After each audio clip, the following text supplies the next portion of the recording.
No nosso episódio de hoje, da série Esquecimentos e Lembranças, nós vamos abordar com o pastor Dreyer um tema dolorido, mas o livro também cumpre essa função. Um tema bastante dolorido, pastor, que diz respeito aos imigrantes e os africanos, né? E eu começaria perguntando para o senhor como é que se dava essa circunstância, porque a gente sabe, o senhor do seu livro menciona que dentro da prática mercantilista havia uma espécie de escambo estranho, né? Os escravos eram trocados na costa africana, eram trocados por mercadorias, né? Manufaturados, eram depois trazidos para a colônia, para a América do Sul e particularmente o Brasil, que é o que mais nos interessa, em troca de matéria-prima, e essa matéria-prima era então levada para os centros de produção, centros desenvolvidos, para novos manufaturados, e aí esse triângulo vicioso criado, né? Macabro, né? Macabro. E a pergunta, passando um pouco assim dessa questão superficial, da detecção desse triângulo, quem vendia os negros? Né? Quem traficava os negros? Quem vendia na África? Quem era o comprador? A gente imagina quem seja. Mas quem vendia os negros? E quem traficava esses negros? Né? A escravidão, Teixeira, ela sempre fez parte da história humana. Mas o trágico da escravidão dos últimos 500 anos foi que você transformou seres humanos em moeda. Os africanos que aportavam no Brasil eram chamados de peças. Tantas peças de Guiné, tantas peças de Moçambique, tantas peças de Angola. Em alemão, Stück. O colono do interior de Montenegro, ele tem tantos Stück Vieh. Nós diríamos cabeças de gado, ele fala em peças de gado. E a peça é uma moeda, é um dinheiro. Então, no que você descrevia antes do comércio no Atlântico Meridional, né, ele é realmente feito à base da moeda chamado africano. Né. Inclusive, isso muda o mapa. Até 500 anos atrás, 550, a gente tem que dizer agora, no centro do mapa-mundi estava o Pacífico. Nós nem conseguimos imaginar isso, mas que nós crescemos tendo o Atlântico no centro do mapa-mundi. Tá? Mas o mapa-mundi só passa a ser o centro nos últimos 500 anos. Até lá, todas as migrações, você pensa dos asiatas vindo para as Américas, vão acontecer via as Ilhas Aleutas, ou através da Polinésia, não é? Por aqueles que vão chegar via Ilha da Páscoa, ao sul da América, e os outros pelas Aleutas ao hemisfério norte.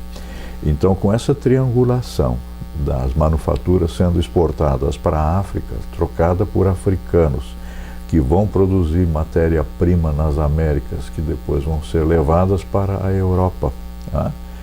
Então, é algo macabro e explica a riqueza da Europa.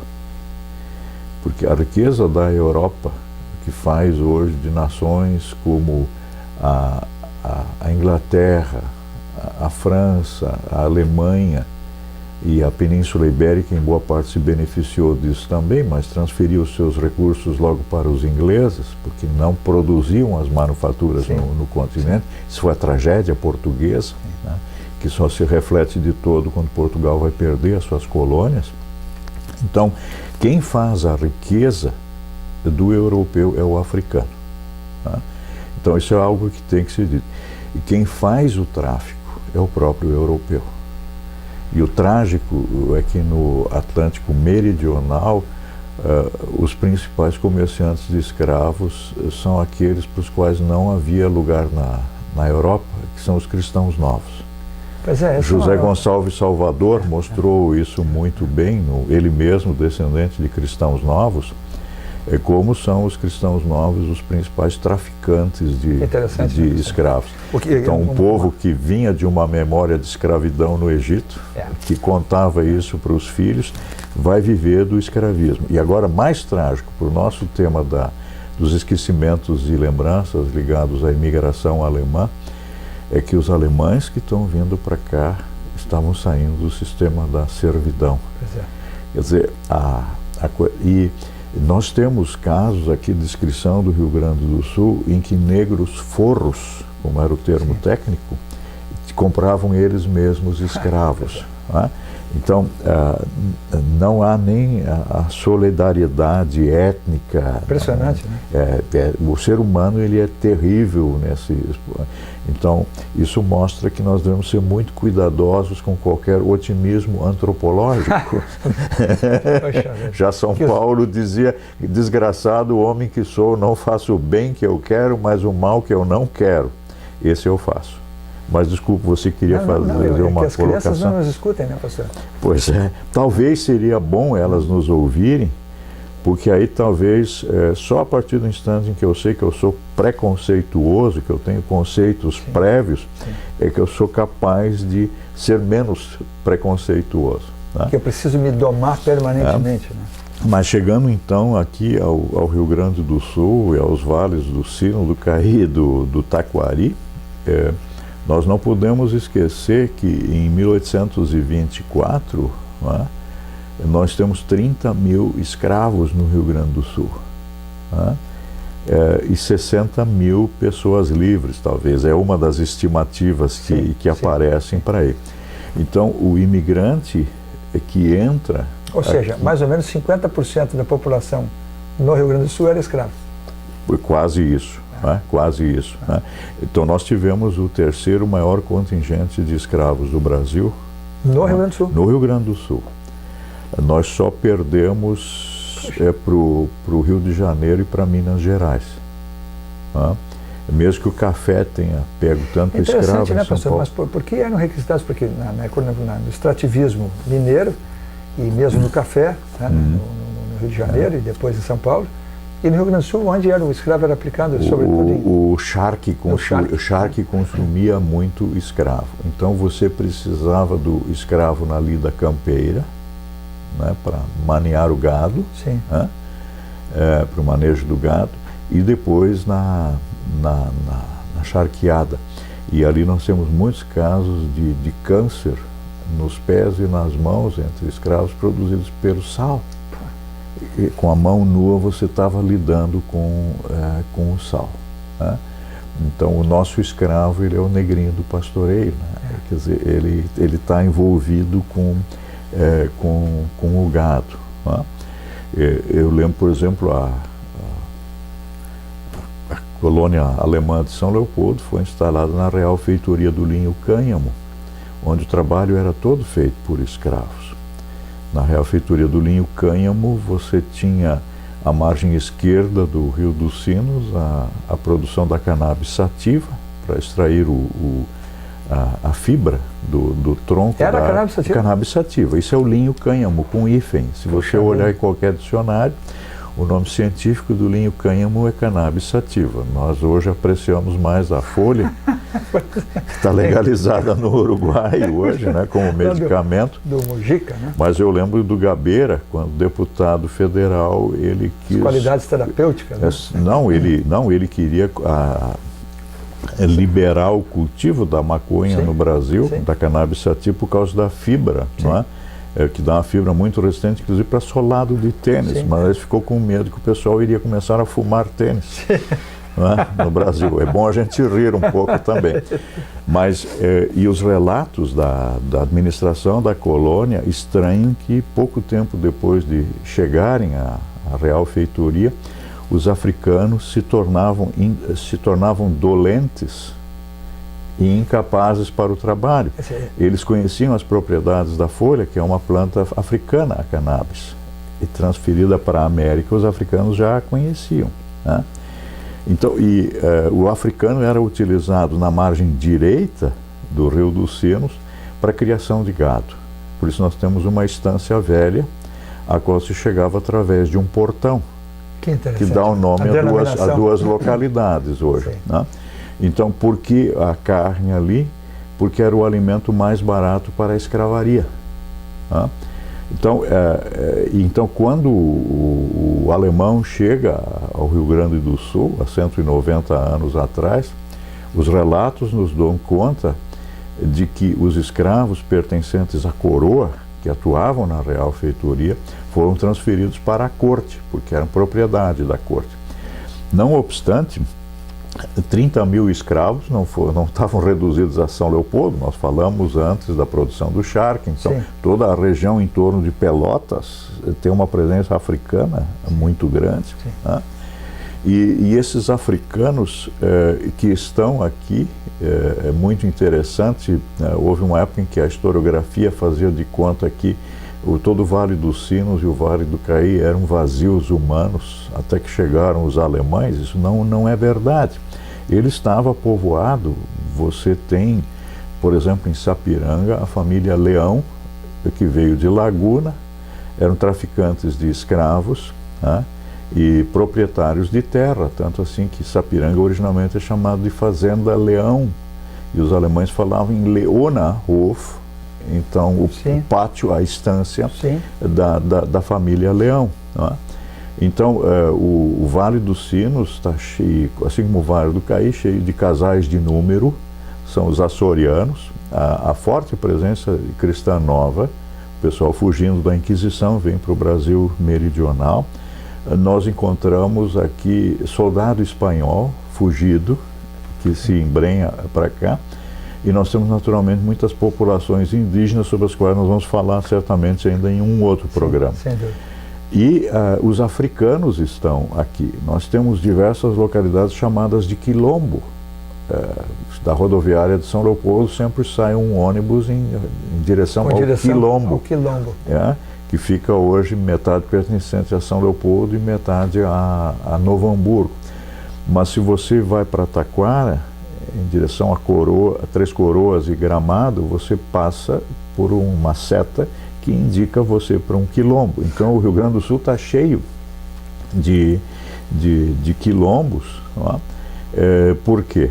É porque houve aqui escravos que fugiram de fazendas e criaram novas comunidades, de escravos fugidos, ou quem sabe, inclusive de pretos emancipados que estão presentes. Embora fosse muito complicado fugir, né, pastor?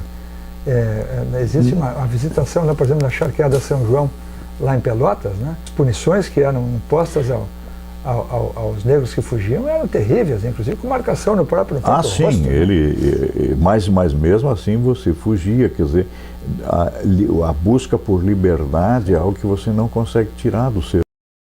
Mesmo o escravo, ninguém pode dizer que ser escravo é bom. Vai se dizer, entre os alemães que tinham escravos, o escravo era melhor tratado. Era bem tratado. Nada disso, nós temos relatos que falam o contrário.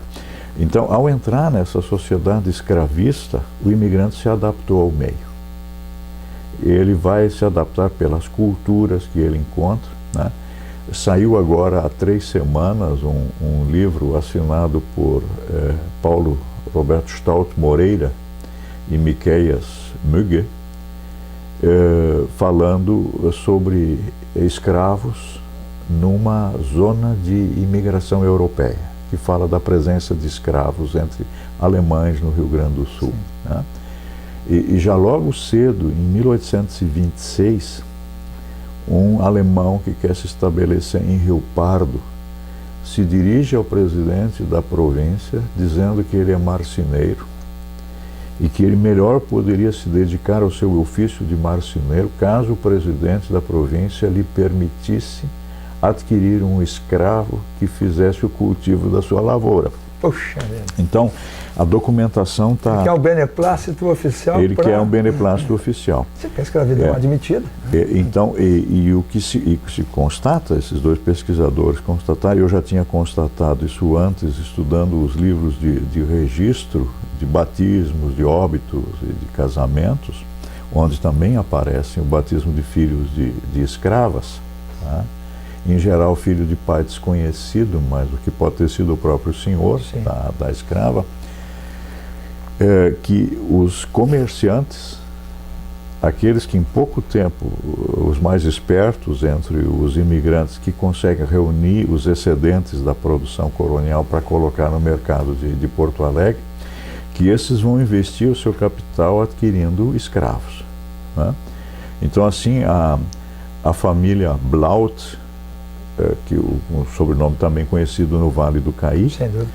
Os Blaut, que estão estabelecidos originalmente entre Ivoti e dois irmãos, eles vão ter todo um plantel de escravos. Quer dizer, não podemos imaginar eles como proprietários, como os Teixeira da fazenda Parisi, com uma escravaria muito ampla, mas eles vão ter até 10 escravos por vezes, né? A família Bier, em São Leopoldo, lembra das camisas Bier Ullmann, em Porto Alegre, na Praça dos Bombeiros, né? Tem o edifício Bier Ullmann até hoje. A família Bier, existem fotografias de um escravo da família Bier que parava na Rua Independência, em São Leopoldo, vendendo doces aos transeuntes. Então a família produzia os doces que então eram vendidos aí. Então, mas o alemão, ele também é devedor ao escravo. Com o escravo ele aprende a fazer as primeiras casas de pau a pique, que era a técnica que ele não dominava da Europa, né? Mas nós hoje apreciamos o enxaimel como resquício da arquitetura alemã. Mas os primeiros casebres de imigrantes são trançados de taquara, preenchidos então com barro. Isso é técnica. Barro e esterco, né? Barro e esterco. Barro e esterco e um pouco de vegetação também, né? Isso, que eles vão estar aprendendo, ou cobrir as suas casas com palha. Quer dizer, a diferença de construção do enxaimel que se vê na Alemanha para o Brasil, talvez a matéria-prima básica, o senhor dizia taquara, a questão é na Alemanha é mais madeira, né? Mais madeira, mas primeiro vai ser o casebre, que o caboclo ainda hoje consegue, sua tapera, né? E o alemão vai aprender que no joelho dá para se moldar telhas. Que interessante. Né? Essa telha é canoa, né? Ela é o barro que é colocado na coxa, né? E aí moldado e depois usado, e depois queimado. Por forno. Né? Então, nós temos, o trágico, Teixeira, é que muito tempo se negou que o alemão tivesse tido escravo. Não. Assim que foi possível, ele se adaptou ao sistema e comprou. Agora, não vamos generalizar e dizer que todos tenham tido escravos. Eles não tinham os recursos para comprar. Estudos de inventários mostram que um bom escravo valia tanto quanto uma casa. Puxa vida. Um só escravo? Um só escravo. Né? Comparando o inventário. A minha indignação até, eu não sei para que lado eu levo a minha indignação, né? Porque um ser humano não tem valor. Né? Um ser humano, o valor é infinito. Não, mas até... E ao mesmo tempo, é uma casa pelos valores de hoje. Né? Mas veja, até 1850, quando sai a lei da terra, se você tinha um dinheiro para investir, você não aplicava em terra. Porque terra, até 1850, você conseguia por invasão. Você tomava posse. Ser posseiro no Brasil, até 1850, é a forma de você ter o seu pedaço de chão. E terra tinha em abundância. Agora, mão de obra para trabalhar a terra era uma outra coisa. Então, até 1850, se eu tenho dinheiro sobrando, eu invisto num escravo, que eu posso vender. Então, se você olha os inventários do século XIX, a maior riqueza das pessoas estava nos escravos que eles tinham, e sobre esses incidiam impostos. Então, se nota, inclusive, quando se vende escravo, você tinha que declarar por quanto você tinha, porque o fisco queria a sua parte no lucro que você tinha oferido com a venda do escravo. Então, assim como hoje se faz ainda, declarando o imóvel por tendo vendido por menos do que de fato vale, a mesma prática se fazia com o escravo. Mas quando o valor foi colocado, porque o Estado controlava, porque ele queria a sua parte, você tem a casa e o ser humano que você comprou. Por quê? Porque esses escravos, eles não eram analfabetos. Analfabetos eram os seus senhores. O Paulo Roberto Stout Moreira descobriu em Porto Alegre uma escola islâmica frequentada por africanos, que já eram islamistas ao virem para o Brasil e eram alfabetizados, que tinham que ler o Corão. Veja só. Então, assim como o judeu alfabetizava o seu filho para ele poder ler a Torá, sim, o islamita alfabetizava o filho para ele poder ler. Isso é pouquíssimo conhecido. Assim, não, por quê? Porque nós temos prevenções e nós somos um país pacífico, não é? Nunca torturamos, maltratamos ninguém, mas Brasil é hoje a segunda maior nação negra do planeta. 10 milhões foram os escravos transferidos para as Américas, o Brasil recebeu 1/3 deles. Né? Mais africanos que o Brasil, só os tem a Nigéria. Pois na isso África. É interessante. Né? Então, nos dias de hoje. essa é a situação. Então, nós somos um país marcado por cultura africana e o alemão vai aprender, inclusive, o que comer com o africano. A melancia, quem cultiva é o africano, a pipoca, quem planta é o africano. Quem come os produtos de milho é o africano, claro, o indígena já está comendo Sim. antes, mas ele tem que aprender a trabalhar com o aipim, com a moranga. A culinária alemã do Rio Grande do Sul tem muito pouco de alemão, né? E tem muito mais de africano. Eu tinha uma pergunta para fazer. O senhor faz uma colocação no livro que é um pouco choque, eu diria, né? É que depois de um certo tempo, o negro ele começa, diz assim, com a chegada dos imigrantes, os negros começam a ser afastados do processo produtivo. Uhum. E ainda passam a ser considerados preguiçosos, Sim. lerdos, dados à festa e não afeitos ao trabalho. É uma injustiça, né, pastor? É uma injustiça, mas isso é a leitura que nós fazemos do africano até hoje. Ele não quer trabalhar. Não é? Quem fez a riqueza do Brasil foi o primeiro indígena, do qual se dizia que ele era pouco afeito ao trabalho e que por isso se enfrentou africanos. Mas cada vez que baixou o tráfico, José Oscar Bioso mostrou isso muito, se volta a escravizar o índio, a prear índio. Por que os paulistas desciam tanto para o Rio Grande do Sul, os bandeirantes, né, para caçar índio? Né? E ainda queriam que eles preados fossem felizes e trabalhadores, né? Seriam motivados. Né? Então, você tem. Então, e depois o africano. Sim. Né? O africano é o grande produtor das riquezas do Brasil. E quando, por pressão internacional, aquilo que você descrevia no início desse nosso programa, a manufatura sendo exportada para a África e trocada por africano que vem, vai, por exemplo, não basta mais para o comércio internacional, se tem que criar nas Américas setores médios na população que possam adquirir as manufaturas. Sim. E aí se começa a cortar o tráfico internacional de escravos e tem que se criar, por exemplo, vamos pegar o exemplo do Brasil, a coisa se repetiu na Argentina também e em outros países, uma classe intermediária entre senhores e escravos.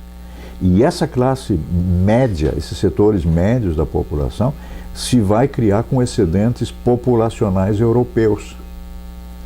Então, por isso eu digo, à medida que o negro agora vai ser tirado do processo produtivo, porque ele como peça passa a ser desinteressante, se bem que nós fomos o último país do planeta a abolir a escravidão, só em 1888, tá? Os boeres, os buren, inventaram isso depois na África do Sul, né?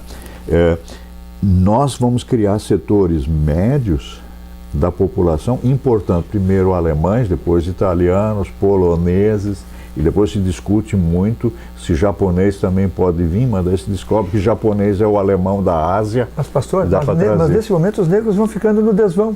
Quer dizer, eles vão sendo... Mas vão sendo tirados. Por exemplo, o que são as leis do sexagenário?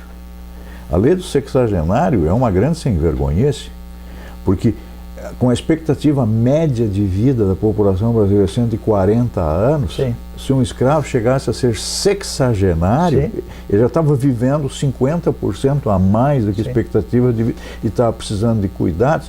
A lei do sexagenário permite que ele seja colocado à margem da propriedade e o proprietário ainda recebe uma indenização. A lei do ventre livre, o que ela diz? Que o filho de mãe escrava é livre e o seu senhor deve cuidar dele até os 8 anos. Mas podendo ficar com ele até os 21, porque senão o Estado teria que cuidar desse menino de 8 anos e usá-lo para o seu serviço em troca da alimentação e vestimenta que está lhe oferecendo. É outra forma de escravidão. Não é? Mascarada, né? Ou então... Como benemerência. Não, mas agora eu vou cuidar dele dos 8 aos 21. E a lei do ventre livre é uma falácia também. Se você pensa que a mãe, quando ficava grávida e dava à luz, ela tinha leite que podia ser vendido. São as amas de leite e os bebês eram tirados. Né? Se você pagava R$60 por dia para uma mãe que alimentava o seu bebê, não é? Do bebê branco, sem cria, se ela ficasse com cria, só pagava R$30 por dia. Então se preferia tirar um negrinho e colocar na roda dos expostos, na Santa Casa ou em outro lugar, ou praticar o infanticídio cruel.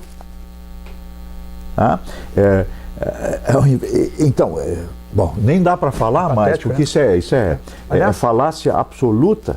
O senhor tem uma outra citação também que choca, né? A leitura dura. O senhor diz assim: a criança negra é brinquedo da criança branca, companheira de folguedos e saco de pancadas. Está dito tudo. É impressionante, né? É uma mácula na nossa história. É uma mácula e nós fizemos disso história bonita. Como era bonito o alemãozinho brincando com o negrinho, que se criaram juntos. Que nós somos uma sociedade miscigenada. Eu tenho um relato de Poço das Antas em que um colono traz para sua casa durante o dia um negrinho para que os seus filhos aprendam português. Bom, não vamos comentar mais muito. Um professor gratuito? Né? Professor gratuito. Né? Então, quer dizer, a gente tem que cuidar de uma coisa agora para não demonizar todo o imigrante. Sim. Como proprietário de escravos, exploradores. Até porque não foi imigrante que instituiu a escravidão. Se você olhar a proporção, a população não alemã do Rio Grande do Sul tinha muito mais escravos do que os imigrantes alemães. O que não pode acontecer é de se negar que imigrante alemão tenha tido posse de escravo. Um irmão da minha atriz-avó, encontrei a documentação dele, ele tinha escravos. Depende de quem é que tinha dinheiro. Quem tinha dinheiro comprou escravo. Para a gente fechar esse episódio, que é riquíssimo e mereceria até uma extensão. Uma série. Uma série, porque é realmente um tema, digamos assim, é preciso, né, pastor, levantar o tapete e limpar a sujeira. Né? Não dá para jogar isso sempre abaixo do tapete. Num determinado momento se faz essa higienização da história, né? E é preciso pedir desculpas, perdão e tocar adiante. Né? Mas há um último tema aqui que é interessante para fechar. Normalmente, o senhor também menciona isso, normalmente o feitor dos negros era um negro. É chocante também, né, pastor? Ele é chocante. Agora, isso faz parte do sistema. No Brasil não se preservaram dialetos africanos. Dialetos alemães, sim. Por quê? Porque podia haver solidariedade étnica e quem se conhecia de uma certa região da Alemanha ia morar com o ex-vizinho aqui. Né? Com o escravo se fez diferente. Se misturou os escravos na venda para que eles não pudessem se comunicar entre si nos seus idiomas de origem. O ethos tribal. Né? Então não há etnias africanas, só em pequenas áreas. Você tem moçambiques, por exemplo, na região de Osório. Né? Você mistura e eles vão ter que falar um português estropiado para se comunicarem entre si. Né? Então, e agora o feitor, ele não tem solidariedade étnica com os outros, né? Não é só a cor da pele. Sim. Né? Alemão e italiano brigam também, mesmo que tem cor da pele semelhante. né? Então, entre os africanos, mesmo tendo a mesma coloração de pele, ou semelhante, porque há diversos... O Otelo é negro, né? Então, o feitor, ele vai ser alguém de outra etnia e que está batendo para melhorar a sua própria condição também. Então, naquela situação de desgraça, ele, pelo menos, né? Nada de otimismo antropológico. Como disse antes, brincando aqui, mas para fechar esse episódio, que as crianças nos escutem com olhos generosos, né, com ouvidos generosos e mudem essa trajetória, né, e saibam fazer diferente, porque senão nós passaremos uma mensagem de desesperança, né, quando nosso papel também é o de estimular a melhoria das coisas, porque é duro. Né? Deixa eu fazer uma pergunta. Se não houvesse uma cultura africana entre as populações, teria surgido uma sociedade aurora em Montenegro, cuja sede ficava na Rua Ramiro Barcelos originalmente. Muito bem. O episódio dos mais duros aqui, no próximo episódio nós vamos fazer uma espécie de contrapartida, não agora com os africanos, mas com os indígenas, né? Com os moradores originais desse chão, essa terra Brasília, né, pastor?